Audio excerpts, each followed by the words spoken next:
Tandis que le Danemark et le Royaume-Uni appellent à un sursaut contre l'immigration en Europe, l'Assemblée a adopté tard hier soir, c'est presque passé inaperçu, un texte pour renouveler automatiquement des titres de séjour longue durée. C'est un texte qui a été adopté à l'initiative du PS dans le cadre de sa niche parlementaire, rejoint par LFI. La gauche a été unie face au camp présidentiel, face à la droite, face au RN. Écoutez Caroline Yadan, députée Ensemble pour la République des Français de l'étranger.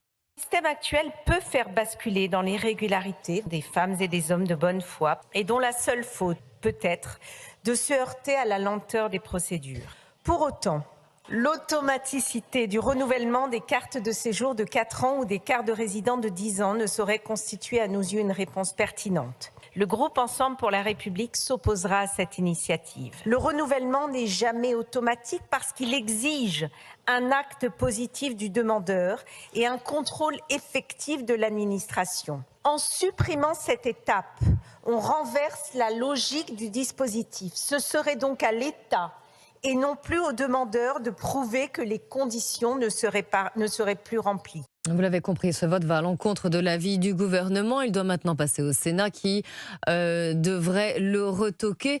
Mais on est quand même à rebours de ce qui se fait en Europe, Gilles-William Goldnadel. Non, mais c'est totalement suicidaire.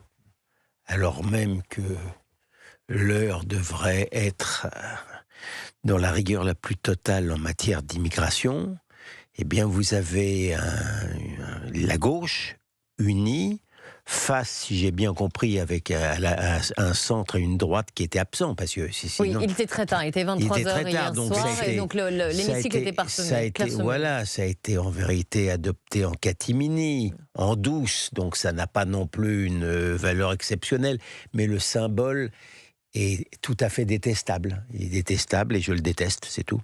Philippe Bilger ?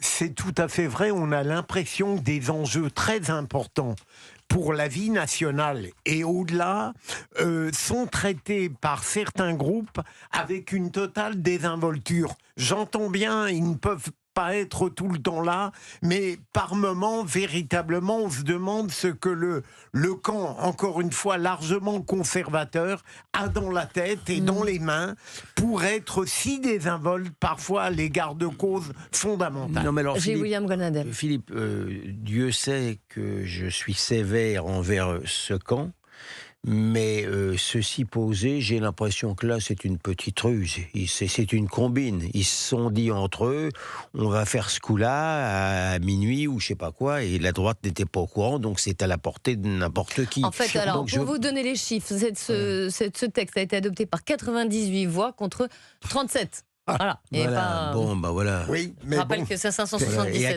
quelle heure 23h. Voilà. 23h. C'est un jeudi soir. Un jeudi soir. Oui. Bon. Vous nous écoutez sur Europe 1, merci à vous.